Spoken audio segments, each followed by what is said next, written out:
Good afternoon and welcome to the Center for Research Libraries webinar, Perpetual Access, the Myth and the Reality. This is Bernard Reilly, President of the Center for Research Libraries. CRL is particularly interested in this topic because we've, since the founding of the organization in 1949, been dedicated or devoted to the long-term accessibility of critical documentation and evidence. In 2016, we're now 215 or so U.S. and Canadian libraries and some European libraries as well. And in the digital world, we continue to be dedicated now to the persistence and integrity of critical documentation and evidence. In 1949, we built a building and started filling it with collections. In 2016, we were doing things like these webinars, which is the helping to inform our community or keep our community informed about the organizations and the operations and the economics of digital preservation. CRL audited and produced certification reports for a number of digital repositories, digital preservation services, Portico, Clocks, and Scholars Portal. So this is a particularly apt subject for us. We're glad you can join us. We have about over 200 people signed up for the webinar today, so we've taken the precaution of muting your phones. With that many people, there's bound to be a lot of ambient noise, and we found through experience that ambient noise can compound and really obliterate the presenter. So we will keep your phones muted for the space of the webinar. You can, though, we will not suppress all expressions of thoughts and ideas. You can use the chat function on your screen to send us questions or comment if you'd like. There will be question and answer period during this when the questions will be passed along to the presenters. This entire webinar will be 90 minutes, and we'll try very hard to end on the 90-minute mark. But the organization of this was developed by Ann Oakerson, and our moderator today will be Ann Oakerson. Since 2012, Ann has been CRL's Senior Advisor on Electronic Resources. Prior to that, Ann was the AU Associate University Librarian at Yale University for Collections, and is also known to many of you as the founder of NERL, the Northeast Research Libraries Consortium, and as the founder and operator of LibLicense, the website, the resources, and the listserv on licensing. Ann has been, since 2012, really the architect of CRL's program of licensing, and has also planned and hosted a number of our webinars to keep member institutions informed about licensing matters and matters of database publishing and economics. So we're very happy to have her organize this today. And so she will be your host. So please welcome Ann Oakerson. Hello, I think I'm now dismuted. Is that correct? Can everyone hear me? Yes. Yeah, you sound good. Good. So it's my pleasure to welcome everyone and to introduce this webinar on Perpetual Access, Myth and Reality. I thought a good place to start would be with some definitions of perpetuity to show the kind of bar to which we aspire. If you look online for, definitions of perpetuity, you'll see things like lasting forever or a very long time or an unlimited amount of time, uninterrupted, and so on. And some more synonyms for perpetual here on the slide. So next slide, please. Yeah, so bringing those lofty definitions down to the library level is what we're trying to do here today. And it seems to me that for library content, we do have at least two components of perpetual access. One is the preservation piece, which is assuring that the medium or the object itself can endure. and the other is the access piece, which means assuring that the ways of getting to that object endure. And that is probably less technical and more oriented to rights, processes, agreements, understandings, permissions, procedures. Now, we do have some examples of maybe not perpetual, but very long-lived formats in libraries whose access is often, I should have said often, assured. So, of course, manuscripts, books, microform, if on the right kind of media, and if we take care of them, have been shown to last for a very long time. Next slide, please. Yeah, so now here comes the digital upstart. It's a new medium for most of us in academic libraries. It has 20 years or so of real life for databases and content and so on. And immediately, libraries and other organizations dive in to try to attempt long-term digital preservation and access. And I'm just listing a few of them here for you. You know this. There are a number of national library initiatives. The earliest one, probably and the most well-known, is the Koninklijke Bibliotheek in the Netherlands. The Australian National Library is well known for its long-term preservation and digital access experiments. In the U.S., we have government services like PubMed Central. LOCKSS began in 1999, Portico 2001. Bernie mentioned Scholars Portal, which has existed since 2002, run by the Ontario Libraries. And there are a lot of other projects, but most of them are probably on a smaller scale. We don't know how they're going to last over time, but they are very, very important these days. Next. So this is my own personal risk assessment of what we might worry about digitally as librarians. I think that mainstream Western journals are at the least risk. We do see an increasing number of channels, of options, and some understandings. The problem here with these journals is the coverage for the mainstream journals and publishers is pretty good in terms of, backup and arrangements. But coverage otherwise is still very incomplete. Aggregations are more at risk, whether they're of periodicals or ebooks or those kinds of things. We don't preserve in that way. We don't probably access in that way. We don't know how to. There are a lot of kinds of content items that are, I believe, at very high risk. Databases, especially ones that are created by students or scholars or institutions. Multimedia, both the old-fashioned kind and the digital kind, visual, sound, movies, etc. News sources, I think, are a real challenge and a real issue, particularly from CRL's point of view. I mean, I don't really know that, for example, the New York Times has got a good long-term preservation and access strategy. I doubt they do. Washington Post, other newspapers, very serious and completely unsolved. Lots of great literature, which is really good for doing research in certain topical areas, comes and goes. All of these are growing rapidly. I haven't even mentioned data sets, and the long-term access issues are barely covered. Next slide. So Bernie said that I kind of like license agreements and license language. So Ivy will talk more about this, but as you know, perpetual access language and licenses says something like, if the agreement is terminated for whatever reason, continuing access to material that you licensed during the time of your agreement will be provided. And this could happen in receiving an archival form or access through another provider or the possibility of download and local load. So next slide, please.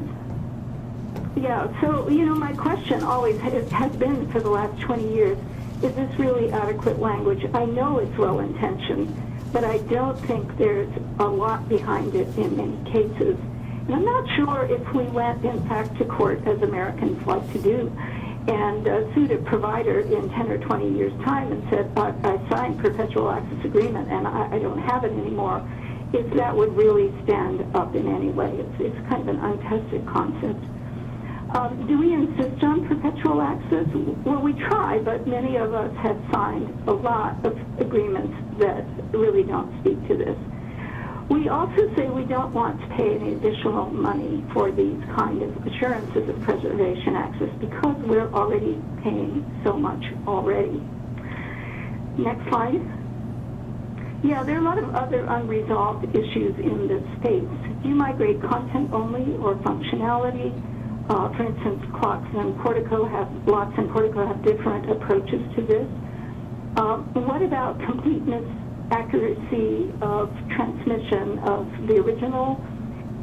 What should this cost? We know it's not cheap, and Kevin will have a lot more insights about that. What about all of the born digital, particularly free materials, blogs, YouTube, etc.? We know the Library of Congress is archiving Twitter. I don't quite know how we're supposed to deal with that or what that really means. How many of these e-archives do we need? Where do we need them? What standards should they operate on? And if you think about all that and relate it to our very first slide of definitions of perpetuity, you'll see that we're not in a very good place yet. So next slide. Here's the speaker lineup. Our first speaker will be James O'Donnell, professor and university librarian at the Arizona State University. He has a long and distinguished career as a classics scholar and now has become one of us. So he's going to give a scholarly perspective. Jim will lead directly. He will hand over to Kevin Guthrie, who's the president of Ithaca, an information provider perspective perhaps, although Kevin has thought more about the economics and payments for perpetual access than anyone else that I know. And Kevin is going to hand over to Ivy Anderson from the California Digital Library for a very deep and rich and seasoned librarian perspective. After that, Bernie will reappear and handle the question and answer. So Jim, over to you. Thank you, Anne, and good afternoon, everyone. So I'm going to begin with a small case study on my first slide of the story of Scipio Maffei, who was a scholar and diplomat and nobleman in Italy in the early 18th century. In the year 1712, in Verona, Italy, he was exploring the monastery library and saw an armarium, as it was then called, we'd say armoire, over in the corner, and wondered what that was up on top of it, clambered up, and came back down with a dusty manuscript that modern research has confirmed was probably written in the mid-6th century A.D. That is to say, a bit more than 1,100 years before he found it on that library cabinet. It was in excellent condition. It had been written by hand with ink on parchment, and it was in good condition, easy to use. It took him a few years, but on the next slide we see the product of his work. This is an edition published in Florence in 1721 of an abridged commentary on the epistles, Acts of the Apostles, and Apocalypse by the 6th century scholar, monk, statesman Cassiodorus. I happen to know about this because I wrote my dissertation about him long ago. That's when I met this book. It's a nice, handsome title page, and it tells us that old books have living history, because that Latin quotation in italics you see in the middle of the page is Cassiodorus' quotation of a passage from the first letter of John in the New Testament, which was hotly controverted in those days because it seemed to present more unambiguous biblical testimony for the doctrine of the Trinity than any other passage. Unfortunately, the line about in caelo autem pater et filius et spiritus sanctus et he tres unus est Deus, well, that doesn't appear in all manuscripts, and it probably is not, in fact, authentic. But because Cassiodorus quoted it that way, Maffei pulled it out and put it on his title page, and it became a lively part of contemporary 18th century discussion of the biblical text. That's a nice little case study of the way in which material that survives can be successful in animating controversies and intelligence long after its own time. I tell this story from time to time to my students as a way of reminding them that we live in a very different age. There are no digital armoires or manuscripts to go and hide on top of anymore. If you simply leave information in its current format to lie around for 1,100 years, it won't be information any longer. So that's a nice kind of story with a moral about information in the information age and what we might need to do. Digital information cannot survive that way. But the story is also not so simple. It wasn't simply magic that kept that manuscript on top of that armoire for 1,100 years. The survival of that manuscript owed a lot to dumb luck. It also owed a lot to the continuing social structure of the Christian church in Verona, Italy, that had held on to it, and even when they pitched it up on top of the armoire, knew vaguely that it was somehow of value and interest to them. But we know about it because of that book that Maffei printed. And that printing is what has made that book far more widely known. Many manuscripts of that vintage, even ones found in the 18th century, are hard to come by, hard to find, may not even exist today. And the only reason I know about it or knew about it in the days when I was writing my dissertation is because of the metadata that our printed works generate. I found references to it in other places, in catalogs of information, in bibliographies. But ultimately it is the continued societal attention to such things, manifested in preserving the manuscript, but in printing the manuscript, but in creating metadata about the manuscript, but about building great libraries in which that kind of information can be found, that makes it possible for me in the 21st century to look back to a magic moment in the 18th century for the survival of something from the 6th century. A short form of saying, oh, this is what I say there, it takes a library. So, to my next slide then, it's important to emphasize that we think about what perpetual access can actually mean. Now, as a new librarian, studying what is in our contracts, studying the ways in which the technology comes to us, it's very clear that perpetual access is sketchy in its promises at best. Anne said a word or two about this.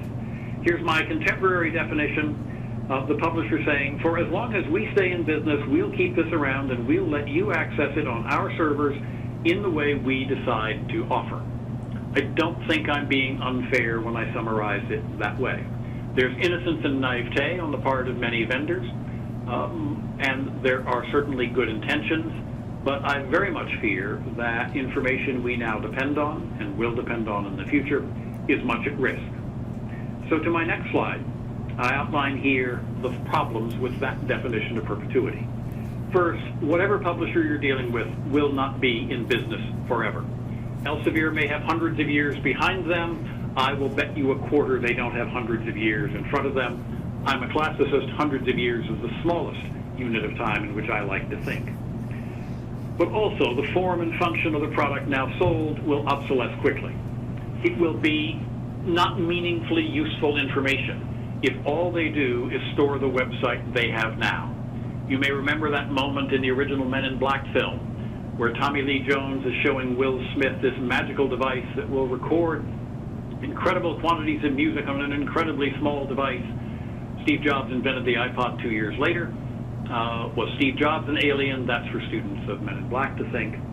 But you remember Tommy Lee Jones's throwaway line as he was looking at that device? Means I'll have to buy the White Album again, he said. When I bought the White Album myself for my iPod a couple of years later, I knew Tommy Lee knew what he was talking about. We're all going to get to buy the White Album again a few more times, I suspect. One more problem that I obsessed a little bit on Anne's live license list about last night is that many of the things that are now being sold to us are in fact functionally useless. If you keep a contemporary ebook as it is sold through libraries by our large aggregator vendors around forever, it will do us no good whatsoever, because the best of those books are just not very good. More work has to happen to make them better, and a strategy of preservation and access needs to respect and keep up with that work, not simply take a snapshot flash of what we have today. So my next slide then suggests what it is we have succeeded in doing. We've only just begun. It's not just a question of preservation. It's not just a question of throwing the information up on the armoire. The assurance of preservation depends on a social structure and not on a technology. When I back up my own data on my laptop, I'm now up to the point of using 4 different external hard drives to do periodic backups because I don't trust myself. I carry one of them around with me everywhere to use if I need it in an emergency, but I also know that if my computer gets stolen, again, it happens, that backup hard drive I carry with me is going to get stolen again, so I'd better have another one, and hey, what the heck, I'd better have like 1 or 2 more. Well, what's preserving that information is not the technology, it's me and my obsessiveness. We need to think about the management of obsessiveness in our society and in our library. We need also the assurance that continued upgrades, transformations of format, interlinking, improvement of metadata, all of that will be preserved as well.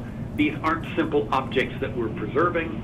The task of preservation and making accessible is going to be a complex and constant task, essentially for the rest of time. It's going to get more and more complicated to be a librarian. My next slide then tries to outline what I think as a scholar I most need. What I most need when I look at this area is confidence.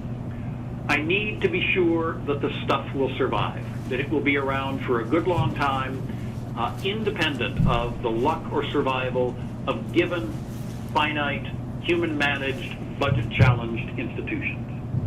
I need a confidence that I, in my grand old age, my students, my successors, those who come after, will be able to find that material and use it, not simply admire it from a distance. And that means I need confidence that the material will be usable in the ways that it is now, but it will also be usable in ways that we do not now surmise. And that requires a living tradition of care, attention, and thought once more. So to my next slide. What is to be done? I think we will repeat ourselves from one presenter to another today. We will need to address issues of definition and scope and ambition. Libraries are good at thinking about what's worth preserving and what's not. Even as I speak, another screen pops up with an email message asking whether we're thinking enough about preserving travel guides in our libraries. Travel guides are throwaway books, but on the other hand, a travel guide to Russia before the Russian Revolution is a historical artifact. And we never know which copy of Fodor's or Lonely Planet we hold in our hands will turn out after some disaster, some transformation, to be suddenly a historical document of great value, but travel guides traditionally are somewhere at the margins of our traditional print collections. We will need to define issues of governance and funding for what I think is a more consolidated and integrated community of libraries. I've spoken in other places about the way in which I think that within the next 100 years, much of what we now do as individual institutions scattered across the country and around the world will need to become more consolidated, more centralized in organization and governance, even as we distribute the locations in which we keep, so to speak, our backup hard drives to make sure that they survive.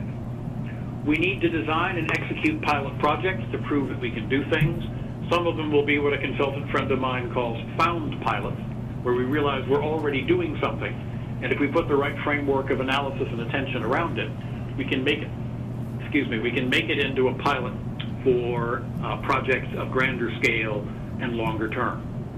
The end of the day, the beginning of the day, we need to be concerned, as Anne said, for preservation and for access. And we need to recognize the complexity of the processes that will go into assuring that for the future. To develop our confidence is no small thing. It is indeed a central activity of the survival of our culture. We should not marginalize it. We should make it our day job. It needs to come closer to the center of the plate for the actions of librarians and archivists around the world than it now is. Well, our next speaker is one of the people who has been thinking in that way. I first met Kevin Guthrie a long time ago when he and I were engaged in what we did not realize at the time was a case study of long-term preservation and access. We were climbing the Great Wall of China together, and if you think about it, the Great Wall of China, good case study for long-term preservation. Okay, not all of it survived. And long-term access, well, for Americans between 1949 and 1976, it was a little sketchy. Even the Great Wall of China has done best if we if we have the right social structures around it, and when we don't, parts of the wall fall down and we don't get there. Kevin is one of the practitioners with the resources for which he's responsible, making sure parts of the wall don't fall down. Kevin, great to see you virtually.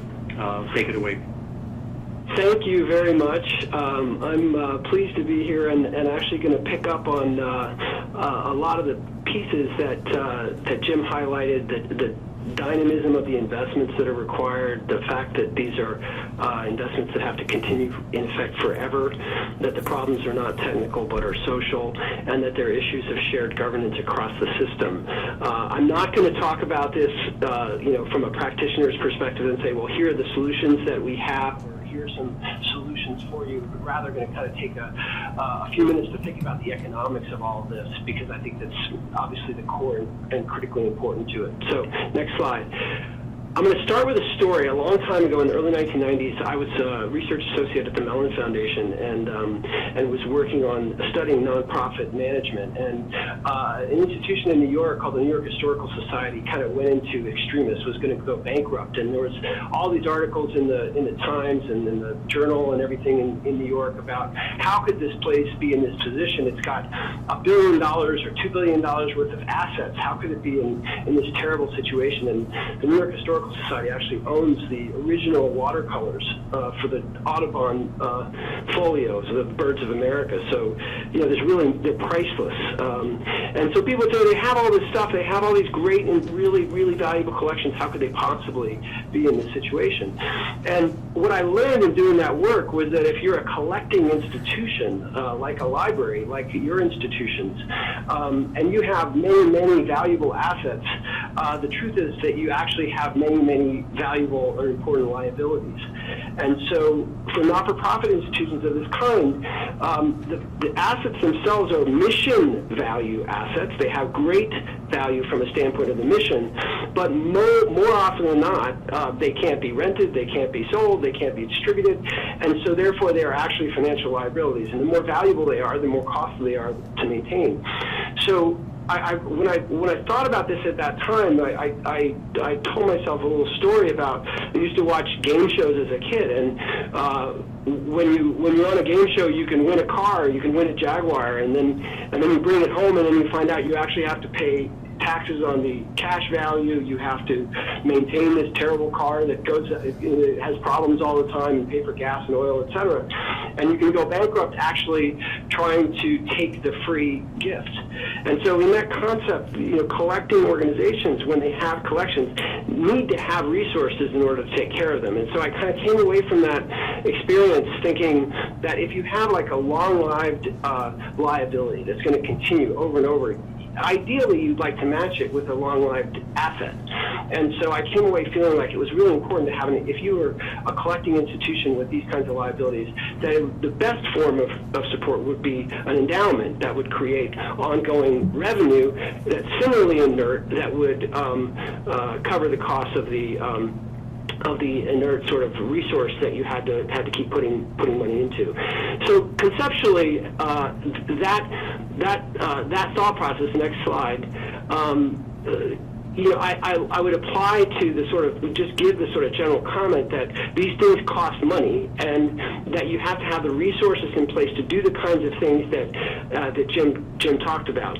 Even in the print world, I mean, Jim talked about how this wasn't really invested in this print copy, this manuscript. But when you think about libraries, there is the investment in order to make access possible. So in this slide, I'm kind of defining terms in a way and breaking down this process, with one end of the spectrum being access and the other end of the spectrum being preservation. And Anne talked about these things. They're definitely related, but if you put them on a continuum and put them on their extremes, they are different, and different libraries have different levels at which they're prepared to invest in one end or the other, etc.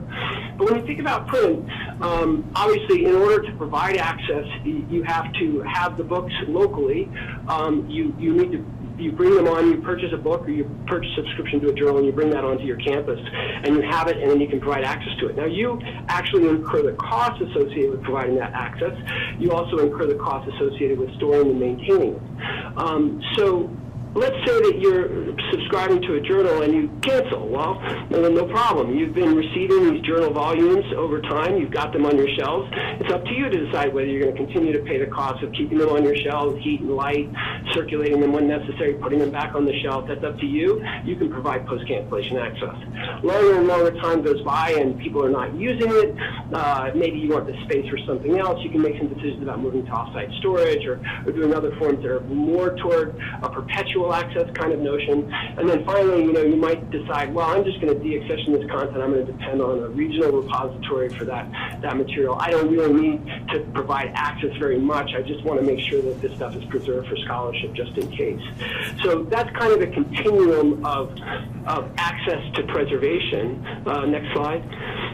That if you think about this in the digital context, it's the same components, very different situations. So with access, obviously, I'm now taking access in electronic form. I don't have the resource locally. I may have a locked box. There's a special case that I keep locally, but by and large, I get my access from a remote location. That the costs of that are much lower. I don't actually incur costs. I may pay something for access, pay a lot for a subscription or a maintenance fee, but I'm not incurring local costs associated with that access because the materials are remote. If I want access after I cancel a subscription, it's a problem, right? Because the publisher has its content on a server, so I have to have negotiated that. I have to have some arrangement where the publisher says, I will provide you post-cancellation access. Maybe that's without charge if you're subscribing to other journals, or maybe you have to pay something. As you move down the spectrum further, perpetual access, that's starting to get into areas where you really are not using the resource anymore. Maybe it's a trigger event when a publisher goes out of business or a title is suspended or ended. And then finally you get to preservation and dark archives where there's no access provided and we're just trying to have a kind of an Iron Mountain of digital resources. So next slide, please. So in either of these cases, I just want to highlight that that there are the same kinds of costs associated with maintaining materials for the long run, but when you move from print to digital, where the responsibility lies changes, and things in some sense, or even in a system-wide sense, are getting less expensive to do that, but that's not the same as there being no costs. And so distinguishing between marginal cost and total cost, so even when thinking about access, for the library, obviously, or for the server, providing the access to the individual article is basically zero. I mean, we talk about the marginal cost being close to zero, but it's not zero. So if you have a tiny number and you multiply it by a really huge number, you still end up with a large number. So you have to figure out where that money comes from. And when you have that question, you're going to have two types of costs. You're going to have capital costs and you're going to have operating costs. And you have to figure out how to deal with those two types of costs in order to be in a position to do the kind of perpetual ongoing care that Jim described. Next slide. So I'm going to talk about a couple of related changes, and I'm really sort of still trying to think this through, and it sort of reminds me of when I took high school physics, and in the beginning of physics with Newtonian mechanics, there are all these formula, and you use them to calculate force and mass and acceleration and all these things. And then when I did electromagnetism, the formulas were all kind of the same with different letters, and I remember being kind of intrigued by that. And some of the same forces are on it, but it's done in different ways, and I think there's a similar kind of related nature to these various things. So an item goes from the physical to the virtual. Your print volume is digitized and it becomes electronic. So that's the first change. And when that happens, and you no longer have to possess the item locally in order to do things with it. You don't have the thing anymore, and it can be transmitted on the network. Connected to that is you lose this concept of ownership or possession. And so you have to move into a new environment, and we talked about earlier, it was highlighted Ann's role in licensing. Before you had the journal volume on your campus, you had control of it, there were copyright laws, but there was no licensing required for you to have that print volume. As you move in these different directions, these rules change. You don't have possession and ownership anymore, and you have to have license terms to govern the activities. And finally, when you connect that back to the economics, there's a similar kind of thing where you're moving from a capital environment, and we use words like capital objects, moving from the object, the capital, the one-time or the fixed, into an operating environment where there's an ongoing, recurring kind of expenditure. Next slide. So if we talk about capital for a minute, and capital I think is where this stuff gets really complicated in this preservation environment and the economics. Capital costs, we understand them really well in the physical. There's a fixed one-time expense that, you build a building, you put shelves in the building, you have equipment in there, you have all that stuff, you pay for it, then you quote-unquote amortize that over a period of time, but you're paying these big fixed costs, and then you're incurring an operating cost to keep it maintained, etc. And this concept is easy to understand in physical facilities, but it gets lost often when thinking about electronic resources and electronic materials, because you don't see those costs if you're on the end of the access end of the item. So you receive access to a journal online, you just see the access end of that. When the capital is the computer infrastructure, the investments made in digitizing the material, migrating for preservation purposes, et cetera, on the servers in a remote location, and that's now divided by all the users all over the world, or all the institutions all over the world, where I don't necessarily sense that capital cost when I'm on the end of that activity, and so how does that get addressed? So next slide. So the question becomes, I'll come back to the capital cost, but there's essentially three broad ways that you can put yourself in a position to have the resources where the community can pay for perpetual access. So one is you pay for that service on an ongoing basis. So you decide perpetual access or preservation is important to me as a community or as an institution, and we pay for it. And that could be government paying for it, that could be like the KB in the Netherlands, making an investment to pay for it on an ongoing basis. That could also be paying for something like clocks or Portico or something else. We look at an enterprise, it's about preservation, it's going to focus on preservation, we're going to pay for that. The second one is to cross-subsidize with surplus proceeds from one thing to pay for the other. So we're going to capture preservation in the course of doing something else. Now, I maintain that that's how preservation, for the most part, has happened in libraries over a long period of time, because effectively access and preservation were bundled. If you really wanted to provide access to something, you had to keep it maintainable and accessible. And so people did that on their libraries. There were certain things that were very clearly preservation and conservation, but for the most part, it's a cross-subsidy. Money came in for tuition and other things, and in the course of doing the work, we got the preservation kind of, not as a bonus, but as a part of it. We didn't specifically set out with major preservation budgets within the institution. And then finally, the third area is, as I said, to invest capital in such a way, sort of like my New York Historical Society, that spins off or sheds money in a way that's similar to what the requirements are going forward. So having an endowment that says we're going to have an archival endowment that's going to generate proceeds that is going to ensure over the longer run that that there's money available to do the work that's necessary to make content accessible. And I think when you're talking about the kinds of capital costs that are incurred, it's not just equipment. It's also the kinds of activities that are required to keep things accessible, which are not, unfortunately, not like in the physical world, happening every 10 or 15 or 30 years, but with the pace of computer iteration and dynamic development are happening, every 3 years, 2 years, 5 years. And so, those capital costs happen on a more frequent basis, and actually in some cases may even look a bit more like operating costs. So you really want to have a kind of a capital base in an ideal world that helps to pay for those ongoing costs. Next slide.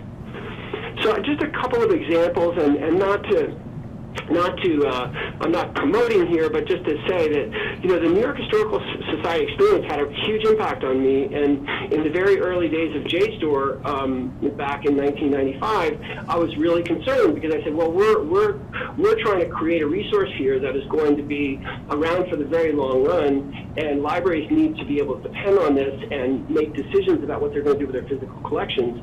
We better have an endowment. We better have resources that can do this archive fund. So we had from the beginning this one-time fee for JSTOR in addition to the annual access fee. And the reasons for that are just what I was talking about, that we felt like we needed to have resources that would be able to make the guarantee that even if the materials proved not to be useful anymore, or maybe they were available or used in some other ways, that we could live up to the promise and long-term guarantee.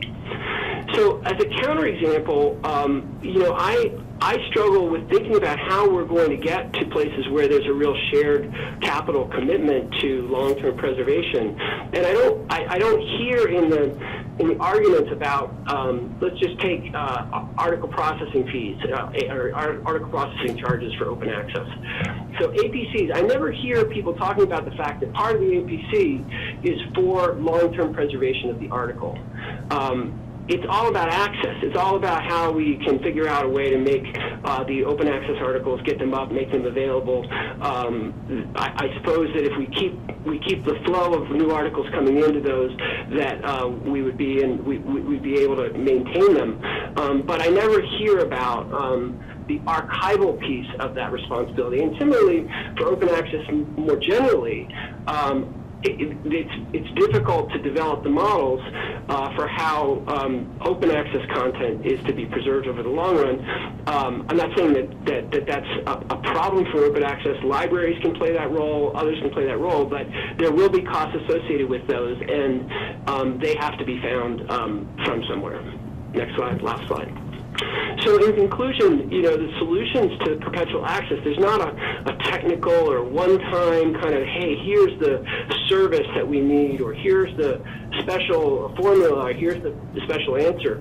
It's really a kind of a practical challenge of lining up money, governance, resources, being thoughtful about that from a preservation and a long-term preservation perspective, putting those things in place and making those decisions. And that a hurdle to be overcome is going to be an awareness that there is a capital component to this preservation role that is no longer naturally held by the institution where the content is. So depends on, and picking up on Jim's point, a new kind of sharing of resources that is just different from what people have done in the past, and it's going to be a critical component to really seeing these materials persist over the longer run. Okay, full stop. Now, I have the pleasure of handing it over to Ivy, who once again, this is a mutual admiration society. We've known each other for a very long time, and often she's banged her hand, fist on the table and asked us to do things differently, and often has been supportive as well, and we learn all of the time. And so I just am pleased and honored to be on this panel with Ivy. So Ivy, maybe pick it up from here. Thank you very much, Kevin, and likewise, very, very pleased to be on this panel with my very esteemed colleagues, and also thanks to CRL for inviting me to speak. I am going to be talking from perhaps a more pragmatic perspective, if you will, kind of diving into what is the current state of our preservation and access arrangements today, and how can we, what kinds of best practices can we employ to shore them up. And I will gesture a bit towards the future and try and weave in some of my colleagues' comments as I do so. So back in the early days of licensing, to which we owe Ann Oakerson a tremendous debt, our goals did seem fairly straightforward. We knew that we were moving from a physical to a virtual space, and that meant very different kinds of arrangements. And our goals were essentially to try and replicate the kind of content ownership and ability to provide long-term access and management, and replicate that in the digital realm. And so the goal seems fairly straightforward, although we knew that the content of those arrangements would need to be different. And so moving into our next slide, now when I think about perpetual access, I think as time has gone on, we've recognized and realized how complex all of these parts are. And I think of perpetuality now as taking a phrase from copyright, a bundle of rights, which are of which the buckets are those that Anne alluded to or mentioned at the outset, perpetual access and archiving. But within those frameworks, the perpetual access has several different components. We think of access from the online provider. We also think about needs for access from a third party, trusted third party if the provider is not making material available. And one of the trends that we're seeing now with vendors and with vendor licenses is that discussions of perpetual access and the phrase perpetual access is beginning increasingly to be replaced by continuing access, as publishers and vendors are recognizing that the long-term burden of providing access is one that they may want to hedge a little bit. And so we also need to hedge and determine what arrangements we're going to make for the truly long term. And then, of course, the right to provide access locally as well, which some organizations like Scholars Portal in Canada and OhioLink are two prime examples of organizations that are, in fact, providing access to current content locally. But those are arrangements that we also have to reserve to ourselves for the future, even if we're not prepared to do that immediately. And then the archival or preservation imperative, which is really the underpinning of access. We cannot expect to have perpetual access if content is not preserved. And they're the kinds of rights that we tend to be seeking are the right to preserve copies locally or through the agency of our own organization if wanted, and also options for or provisions for preserving content through a trusted third party, whether those arrangements are made by the library or are determined in partnership with a provider. So next slide, please. How are we doing in these kinds of arrangements? Well, as Anne suggested, for e-journals and e-books, we're not doing too badly when it comes to the major providers, although there's still quite a few gaps that we'll talk about. But this is material that is published as discrete static publications, an article and a book, although of course there are nuances when it comes to books in particular, but essentially discrete publications that can be archived as discrete entities. The formats of publication are ones that are fairly well understood and even have archival versions in PDF-A, for example. The third-party archives that have grown up, particularly thinking about Portico and Clocks, for example, have developed the capacity to handle this material, and they're reasonably well populated. I might just mention, Kevin pointed to the challenge of open access content, and I noted in looking at the Portico list, and let me just say, I will say, use Portico as my primary example of third-party preservation providers in this discussion. That's not really a nod to Kevin or Ithaca, but it's because Portico is the third-party preservation organization that University of California uses, and where I'm most familiar with Portico. But you will find, for example, quite a few open access publishers on the list of publishers that have established partnerships with Portico, which I've been very pleased to see. And I think there is definitely a role for libraries in advocating for those kinds of arrangements, because it is very important that we, as a community, focus on the long-term survival of that information and not just on the immediacy of access. Access in the case of trigger events such as business failure or absence of business continuity is also fairly well established for this material.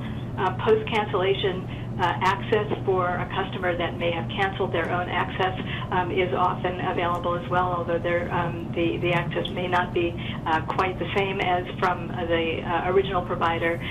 There are best practices that we have developed as communities for licensing, and I will talk a little bit more later about the live license model agreement, but that's been an important vehicle for encouraging appropriate language and best practices as with respect to the rights that we seek. And then the project transfer, which is now a NISO project, began with UKSG in the UK, but is now a NISO project, has worked to establish procedures and expectations for the transfer of content journal content from one publisher to another when material changes hands.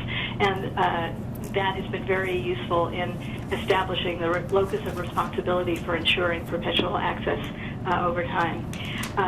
In terms of the economics, I think it's a fairly common arrangement that we certainly expect today in e-journal and e-book content where we're involved in an ongoing subscription, that continuing access to previously published content should be available at no charge if those current subscription arrangements are continuing. And I think that's a good example of the kind of cross-subsidization that Kevin was referring to. There is an ongoing revenue stream. That ongoing revenue stream is paying for much of the overhead that is involved in publication as well as the new content. And so the overhead of providing access is part of that arrangement. And so I think that should be a reasonable expectation. So in the next slide, just an example of triggered content. So this is a case where both Portico and Clocks, for example, make available journals that no longer be supported by any particular publisher, and often this is the case when there has been a handoff from one publisher to another or a cessation of a journal, and for whatever reason the publishers involved have decided to no longer support access. There are quite a few of these kinds of triggers that have happened where both of these organizations are now providing access. I think in Portico's case, there are about 20 or so journals, I think, that are now being provided in that way. So not a large number, but certainly a good sign that we're beginning to develop mechanisms for making content available even when there's no publishing entity that's taking responsibility for that.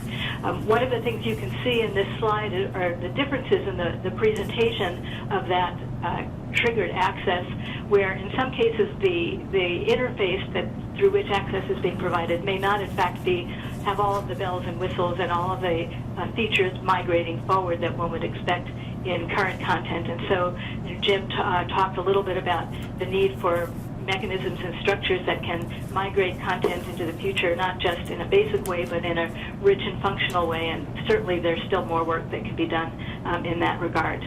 But moving into the next slide, I want to say a little bit about where some of the gaps are. So, my next slides will show some examples of this.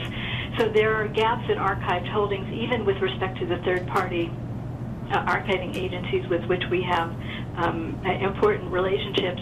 Not all of the content that may be committed to those archives is in fact deposited, and of course not all of the content that we need to have preserved is in those providers either. The notion or the need for post-cancellation access is greater than the arrangements that have been made to provide that in the case of a cessation of availability from a publisher and provider. So, we've made progress in that area, but there's more to be done.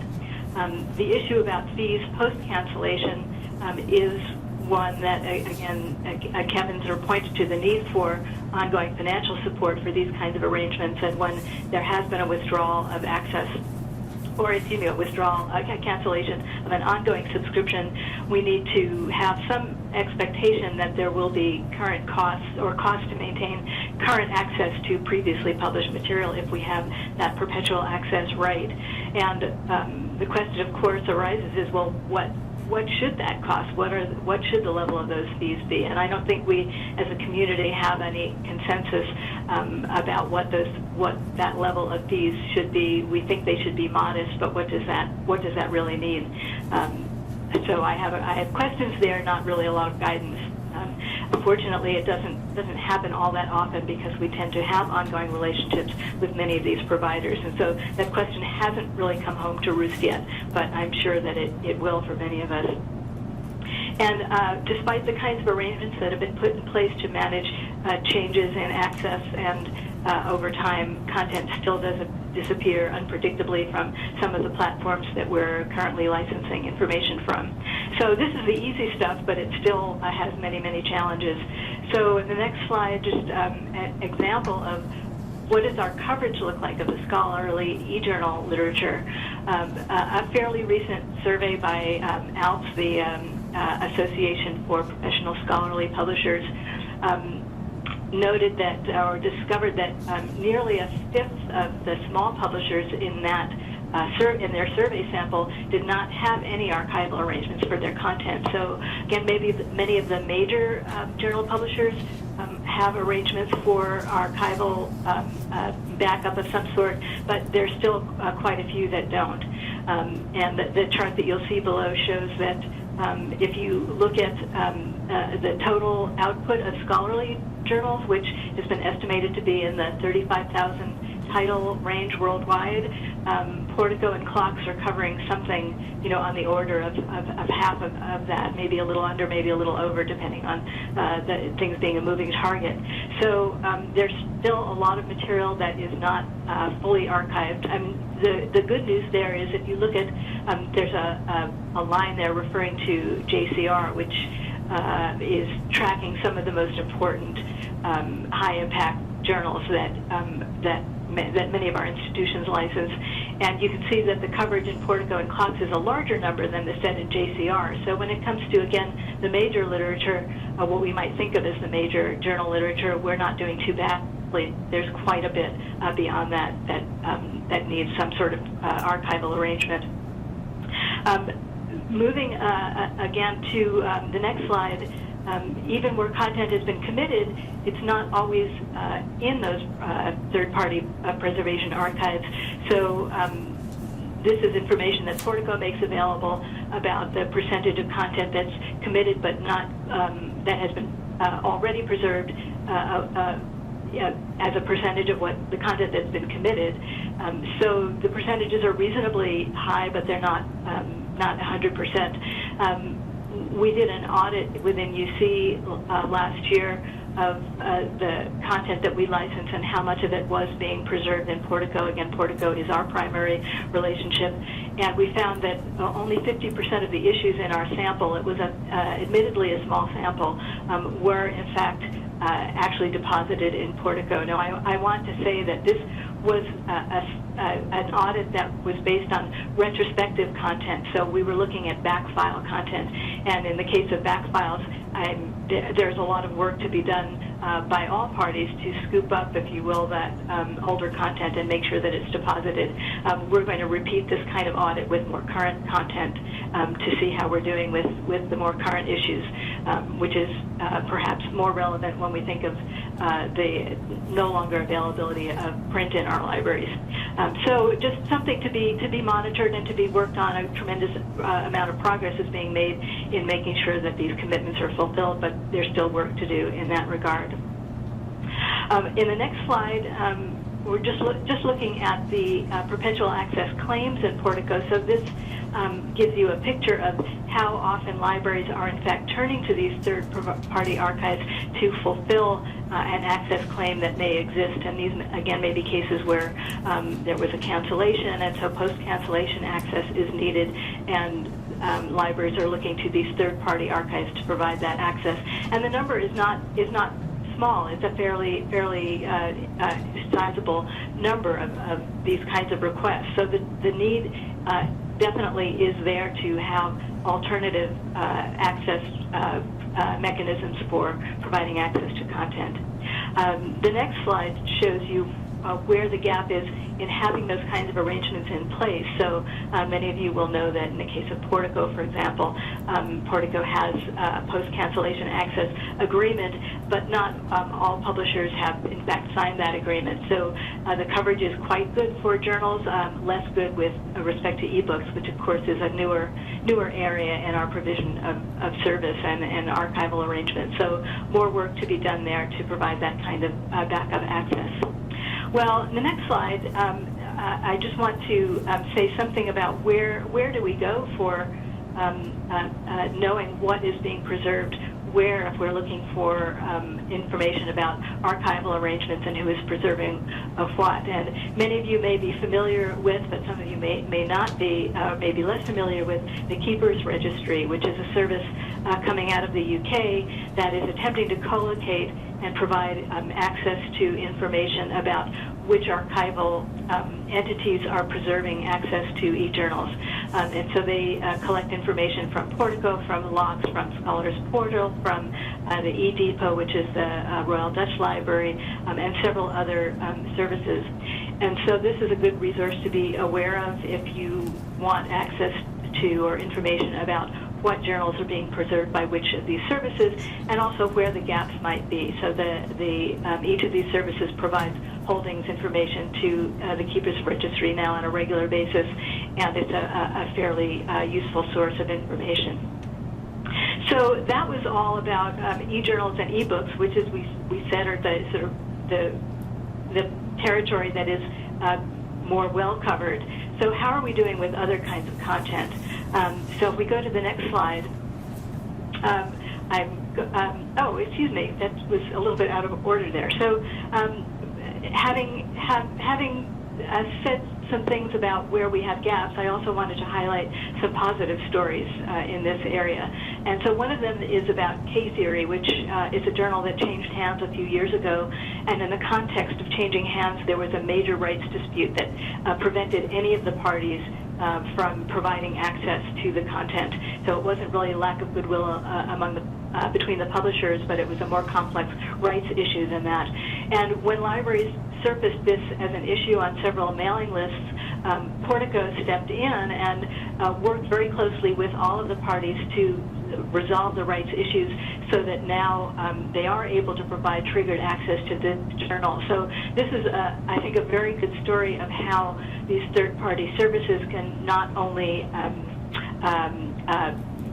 be sort of house material, but also be active agents in helping to resolve the kinds of rights issues that prevent access. So that was a very positive story, and it really was a community effort between libraries that identified the problem and publishers and third parties that worked to provide a solution, find a solution. And then another positive story is CDL's own recent situation where there were a couple of ebook providers with whom we did terminate current licenses, and we had perpetual rights to the back files, but the providers in one case was not prepared to make that material available to us on their own site. In another case, they were prepared to make it available, but at a fairly high ongoing cost. Both publishers were very cooperative with us in providing digital files. In some cases, this was a large number of books, and we worked very, very cooperatively and very successfully with both of the providers to acquire the content, mount it on our own access platforms, and make it available. So we're not making it available in the richest, in the very rich way that the host providers would have, but we are making it available to our community, and at a cost that was much lower than what the online content provider would have asked for maintenance of that material. So there certainly are costs, and I think those costs are things that we need to study, but we did find that we were able to provide the access at a much lower cost than the provider would have wanted. So now, how are we doing with other kinds of content? If we move to the next slide, one category that I'm calling one-time purchase products, this would be many of the archival resources that we purchase with one-time funds, very high cost, a single purchase acquiring what may be a very rich aggregation of historical resources and so forth. Often we are able to negotiate archival rights for that material, but executing or implementing those archival rights becomes much more challenging. So we may have the rights on paper, but the formats may be variable or difficult to archive locally, so we may have the right to obtain a copy, but we're certainly not exercising that in most cases, waiting till perhaps we might have to do that in order to archive material locally. And similarly, very few third parties are providing access or even preservation services for that material. So Portico does have a few arrangements with some archival content providers for digital collection access. They're one of the few that I know of that is providing that kind of preservation service, but it's a very small, really tip of the iceberg there. In these cases, there may be custom interfaces that are very integral to the value of the product, and it is rare that we have an archival right to, or any kind of perpetual right to the software through which that material is being provided. So should there be a need to provide continuing access, we would be very challenged in many cases to actually implement that and make that a reality. So there's an enormous risk there. Business continuity is a significant risk. We haven't seen very many business failures in this area, but if we should see business failures, we would have quite a bit of challenge on our hands to actually provide access or implement the kinds of rights that we have. So this is a case where our licenses may provide us with the rights that we need, but implementing those rights may be very challenging over time. Other types of content, so in the next slide, I wanted to say a bit about what catalogers call integrating resources. So these are the kinds of resources that are continuously updated and for which there really is no static equivalent. And for these, it's been very challenging to negotiate perpetual rights or archival rights because of the continuously updated nature of the material. In the case of archival rights, where we might have them, they would need to be exercised through periodic snapshots or maybe a snapshot at the end of the relationship. And we have those discussions with providers, but it hasn't been very frequent that we've been able to negotiate that successfully. In the past, when CD-ROM was a more common delivery format for digital content, it actually was easier to negotiate some of those arrangements because we say, well, we'll give you an annual CD-ROM. Well, those kinds of arrangements don't exist very much anymore either. Again, custom interfaces may be integral to the value of some of these products, and so that the interface challenge is another one. Again, there are few, if any, third-party archiving arrangements to help us with the future of this material. So this is perhaps one of the greatest areas of risk for future access. So where does that leave us? Well, let's talk about one other kind of content as well, or another class of content as well in the next slide. And here I'm using the phrase non-vented content as sort of an umbrella for all the kinds of digital content that we're not acquiring through financial arrangements from a third party. So whether it's web archives that we're collecting ourselves, other born digital material that we're acquiring through various means or creating from our own collections.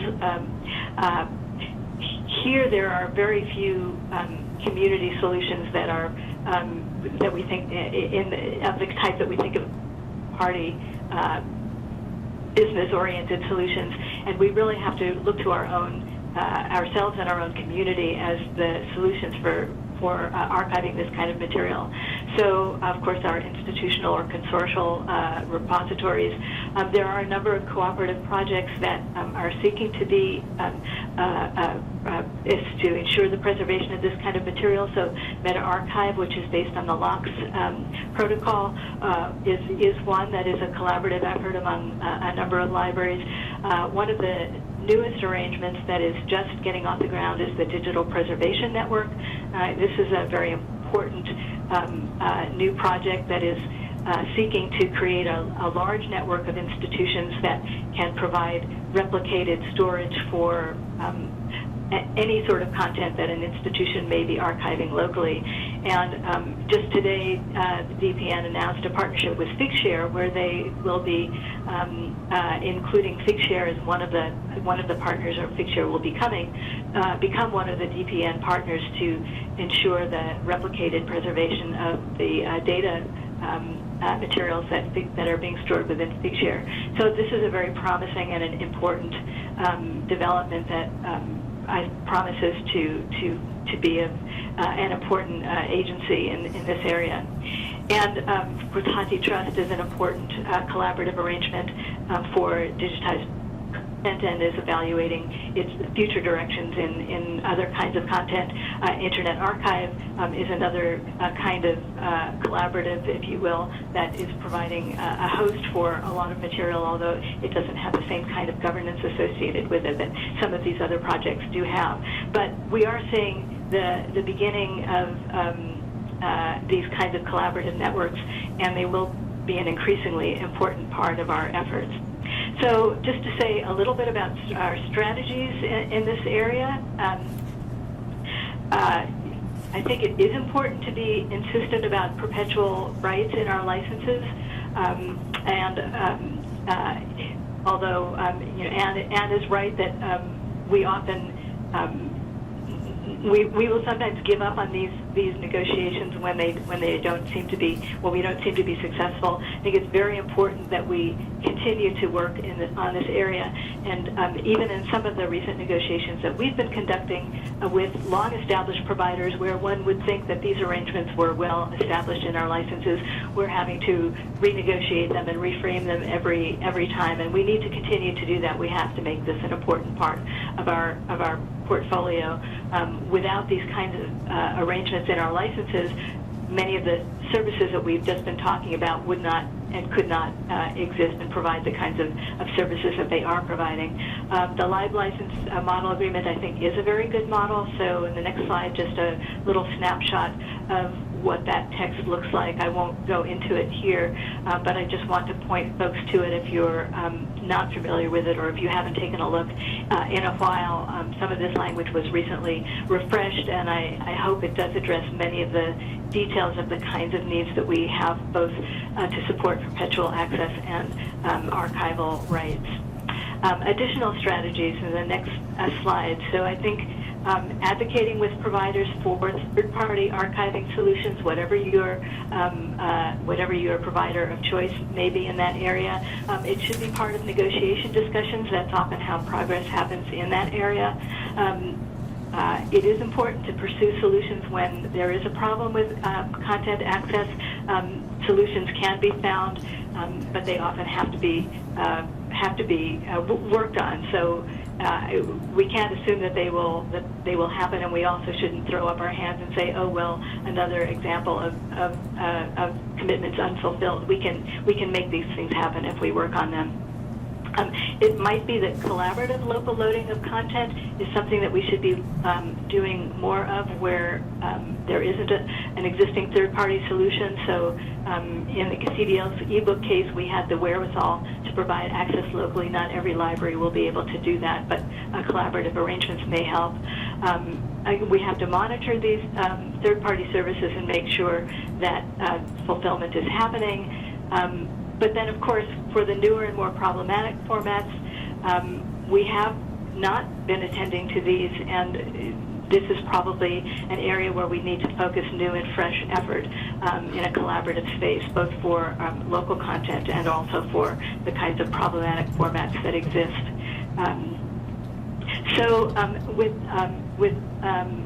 With that, I would like to turn the podium back to Bernie, who will question and answer session, and also reflect on some of what we've had to say here today. Thanks, Ivy, and thanks to Kevin and Jim as well. Those were some really outstanding and rich and provocative presentations. They are so rich that many of us are not going to remember most of what was said. So we will make the audio and the slides available on YouTube later this week following the presentation. We'll send everybody who's registered for this will get a message saying where those are. We're running short on time, so I don't want to cut short the questions and answers, so I'll make my reflections just short, because a lot of ground was covered. I was struck by Jim's mention of Jim's point about the social structure that is necessary to provide the assurance of preservation that it takes a library. Libraries really are rooted in their communities. The academic libraries are rooted in the academic world and higher education. Public libraries are rooted in the citizenry of the domain in which they operate. And it seems to me that has huge implications for how the long-term preservation of content is going to be financed. The communities that the libraries are accountable to have to care about long-term persistence, and that's a relatively circumscribed community. So that necessarily is going to mean there's going to be relatively little money. It also suggests, though, that there is an enormous difference in the reliability of an operation like Portico for their appropriateness and capability of preserving content long-term for the community, and an organization like the Internet Archive, which really is really not rooted in the community per se. It's essentially funded by other means. Portico is funded largely by the library community, and that's by design. Academic libraries are supported entirely by the academic community, and so that's an important thing. The metrics, from Kevin's discussion, it seemed to me that the metrics that we're applying these days in libraries are entirely wrong for preservation. They're not going to lead to the long-term persistence and preservation of digital content. They are really more attuned to immediate uses rather than longer-term use, and so I think to a certain extent, we had to be very careful about the metrics that we use to evaluate things like Portico, and even the libraries themselves, their programs for preservation of long-term content. Just one last thing is, it strikes me that preservation is there really a difference? And it seemed to be very difficult to draw a line between preservation and persistent access. I think the long tail, particularly with respect to the commercially produced materials, not so much the scholarly produced materials, but the commercial publishing, news publishing, that kind of thing, has changed things quite a lot. Every page of the New York Times from its founding in 1850-something to the present is preserved by the New York Times because there's a business case for doing that.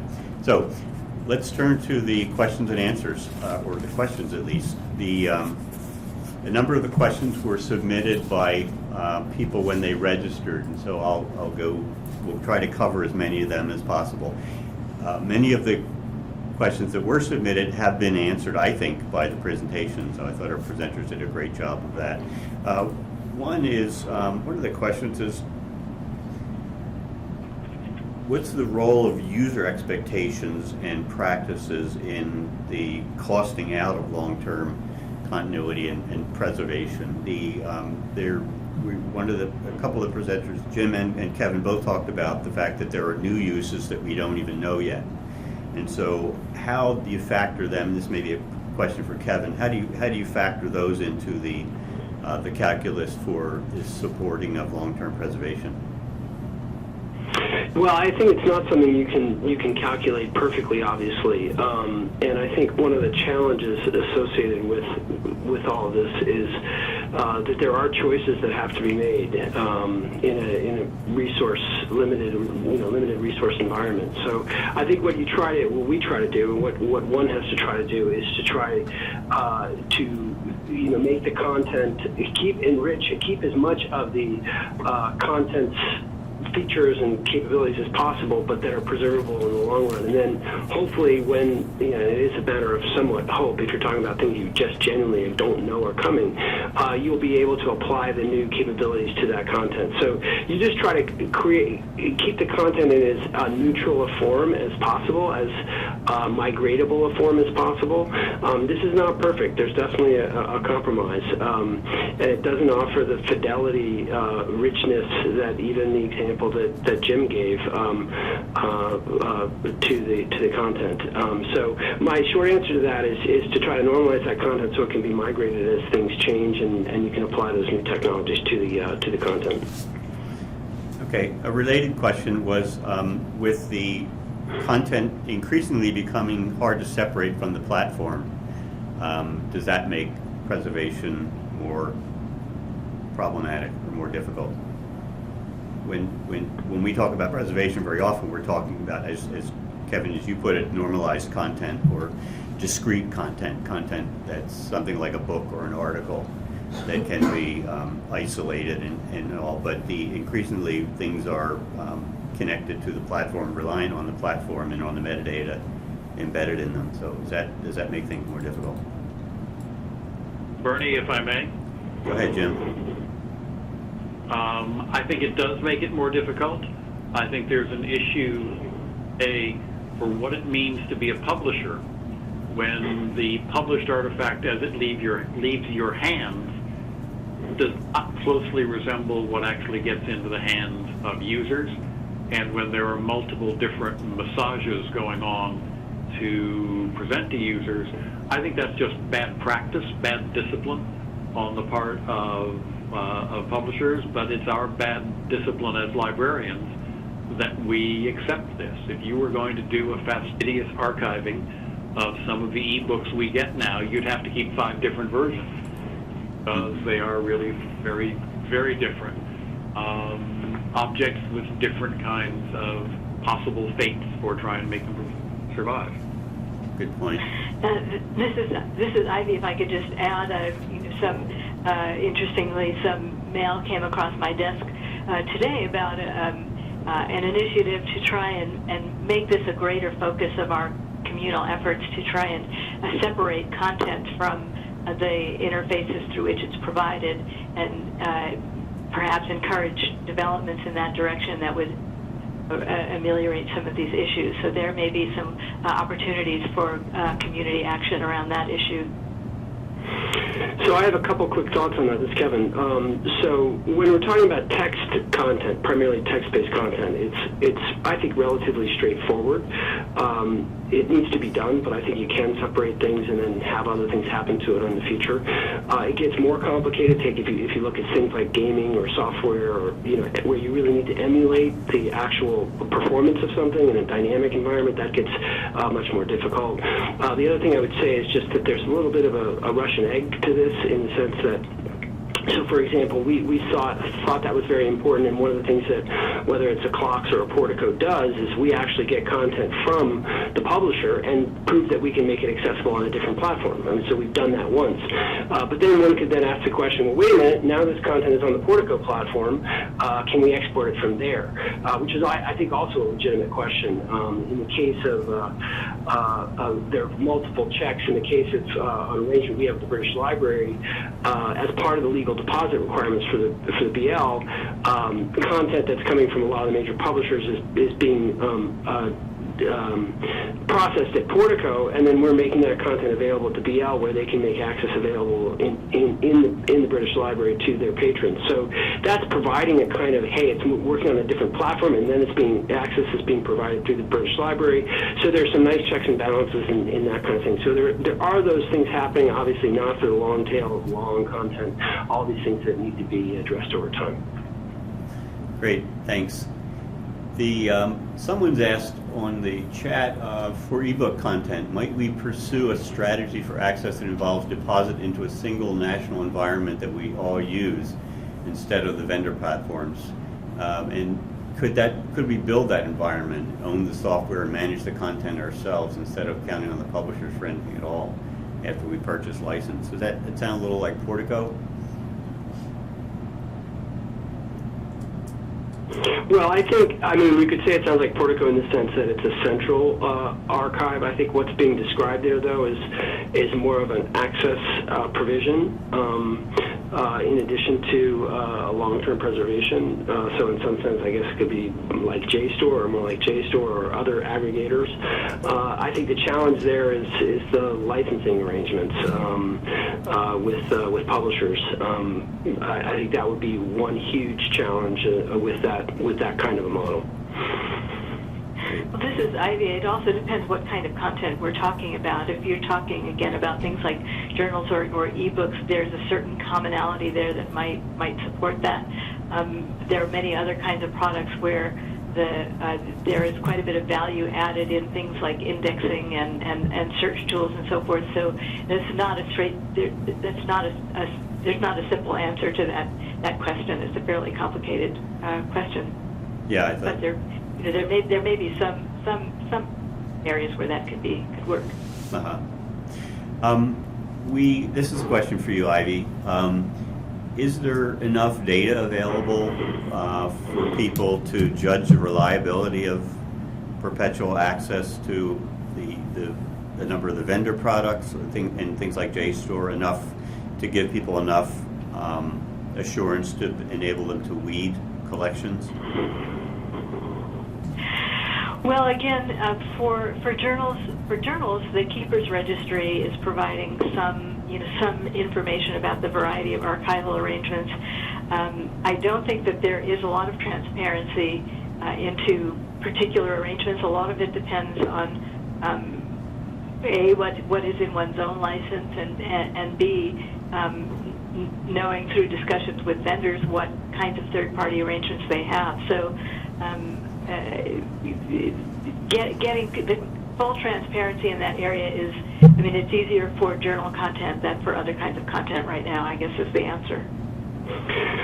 Yeah, I would add, I think the books environment, as Jim pointed out earlier, is very much in a kind of a Wild West state, and hopefully as all things, business models, technologies that are evolved, it will get better.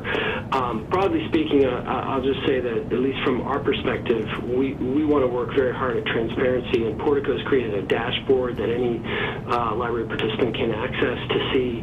The ultimate aspirational goal for that is pretty mundane in the sense of saying, like, we wanted to be able to create for Portico the kind of transparency you have when you order something and you want to track its shipment across the country and get delivered for Christmas.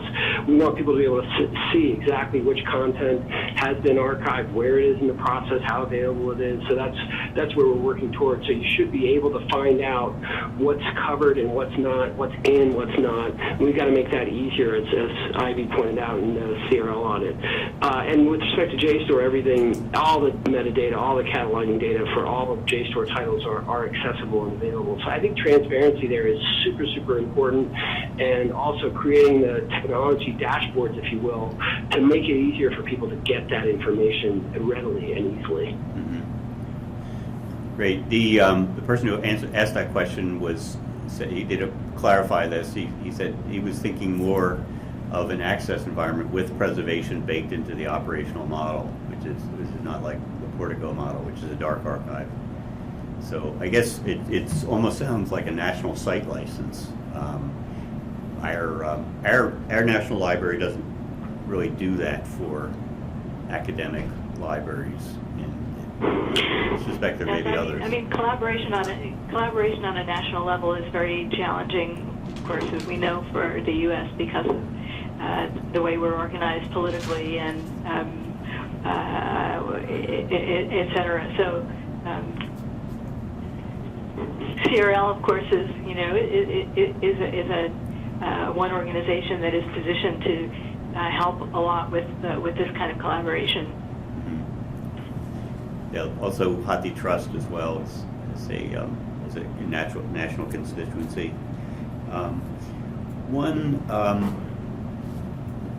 One participant, one attendee, asked if you could say something, if someone could talk a little bit about the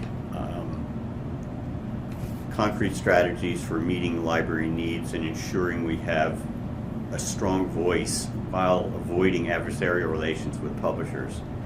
Ensuring that libraries have a strong voice while avoiding adversarial relations with the publishers. Jim, do you want to take a crack at that? Well, I think the value we have to offer is that historically we have been the long-term archivers and preservation and access solution for the publishing industry. And I think we will do better if we're successful at being more proactive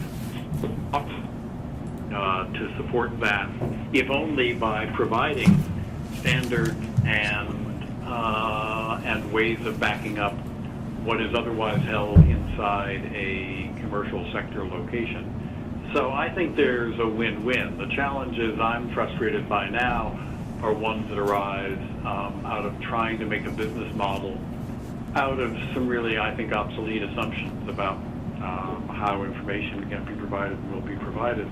I share Kevin's confidence that we'll work out a bunch of this stuff, and I think we will get out if we as librarians are more forthcoming and really can help publishers solve a problem that they know they're floundering around with a bit or they're just ignoring. I would add, I don't think that this is an area so much of controversy with publishers. I mean, publishers understand that there are challenges in this area. There's a lot of advocacy that we need to do, but it's not a kind of advocacy that is fraught with adversarial overtones. Thanks, Ivy. I agree. I think there's been big progress on that over the course of working on Portico, or being involved in this territory over the last 5 years. Huge progress in that, and there's appreciation from publishers, and I think this is a shared. The need is shared, and I think that the libraries can lead and really take this forward. I think publishers will follow. Great. Thanks. I think that's about all the time we have for questions. I appreciate our the terrific work and terrific thoughts shared by our presenters, and the great work that Ann Oakerson did in organizing and planning this. It's clear to me that permanence ain't what it used to be.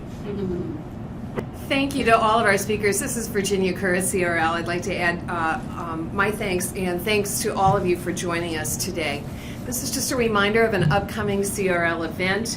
We will be holding a collections forum in April in Chicago. That's an in-person event directly following the annual Council of Voting Members meeting. At Risk, Stewardship, Due Diligence, and the Future of Print is the provocative title of this forum. And you can find more information on our website. And this is open at no charge to all staff of CRL member libraries. We do ask that you register in advance. We also are looking into planning a follow-up to the webinar we did in the fall on improving ways of maximizing access to CRL resources, ways of discovering CRL holdings.